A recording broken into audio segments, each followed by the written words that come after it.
નમસ્કાર દર્શક મિત્રો, સત્યમેવ જયતે લાઈવ ન્યૂઝમાં આપ સૌનું હાર્દિક સ્વાગત છે। વડોદરા મધ્યસ્થ જેલમાંથી બોર્ડ એક્ઝામ ધોરણ 10 અને માં 4 વિદ્યાર્થીઓ, ધોરણ 12માં 4 એમ કુલ મળીને 8 વિદ્યાર્થીઓ 8 બદીવાન પરીક્ષા આપશે અને આગામી 27મીથી લઈને બોર્ડની પરીક્ષાઓ શરૂ થઈ રહી છે। જ્યારે પરીક્ષાઓને લઈ તમામ તંત્રએ તૈયારીઓ પૂર્ણ કરવાના આરે છે। આ વખતે વડોદરા મધ્યસ્થ જેલમાંથી પણ બંદીવાન લોકો બોર્ડની પરીક્ષા આપવાના છે। તેમાં ધોરણ 10માં 4 બંદીવાન અને ધોરણ 12માં 4 એમ 8 બંદીવાન બોર્ડની પરીક્ષા આપશે। સીસીટીવીની સામે જ આ બંદીવાન પરીક્ષા આપશે। બંદીવાન પોતાનું ભવિષ્ય સારું કરી શકે તે માટે જેલ પ્રશાસન દ્વારા તમામ સુવિધાઓ ઉપલબ્ધ કરી છે। આ વખતે એસએસસી અને એચએસસીની જે બોર્ડની એક્ઝામ લેવાની છે વડોદરા મધ્યસ્થ જેલ ખાતે, એમાં એસએસસીમાં કુલ 4 બંદીવાનો છે, જેમાં 2 રિપીટર છે અને 2 ફ્રેશર છે। જ્યારે એચએસસી એટલે કે ધોરણ 12માં 4 બંદીવાનો હાલ એક્ઝામ આપવાના છે, જેમાં દાહોદ સબ જેલમાંથી પણ એક બંદીવાનને અહીંયા પરીક્ષાર્થે શિફ્ટ કરવાના છે।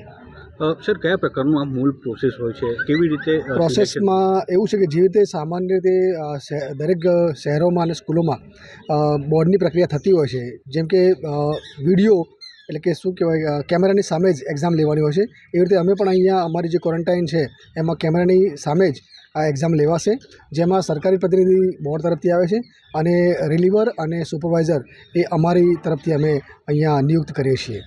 સર, આપણે જે કેદીઓ પોતે સામેથી કહેતા હોય છે કે અમારે એક્ઝામ આપવી છે, કે શું હોય છે? હા, જે બંદીવાનો કોઈને કોઈ કારણવશાત ભૂતકાળમાં પરીક્ષા આપી શક્યા નથી અથવા તો એમનું શિક્ષણ છૂટી ગયું છે, એવા બંદીવાનો સામેથી અમે જ્યારે અમારે અહીંયા જેલમાં જ રેડિયો સ્ટેશન છે, જેમાં એનાઉન્સમેન્ટ કરતા હોય છે બોર્ડની પરીક્ષાના લગભગ 6 મહિના પહેલાં કે કોણે એચએસસી અને એચએસસી બોર્ડની પરીક્ષા આપી છે।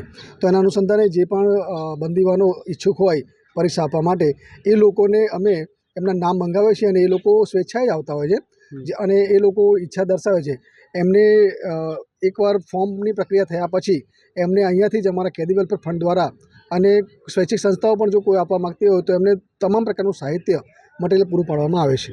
ત્યારે પછી એ તૈયારી કયા સમયે કરતા હોય છે? જનરલી એવું હોય છે કે તૈયારીમાં તો એવું છે કે એમની બોર્ડની જે એમની બેરેક હોય છે એમાં જ એ લોકો પોતાનું જે સાહિત્ય હોય છે એના અનુસંધાને તૈયારી કરતા હોય છે।